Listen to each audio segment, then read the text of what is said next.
এই মাই খাইয়া যারা ভিডিও করবে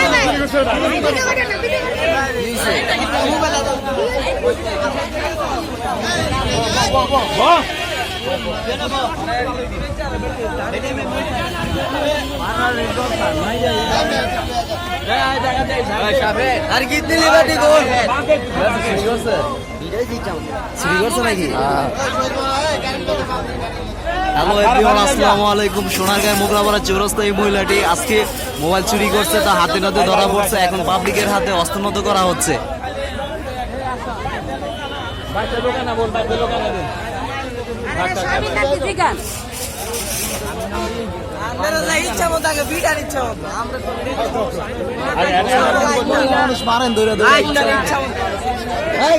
মোবাইল একটা নাম্বার বলবে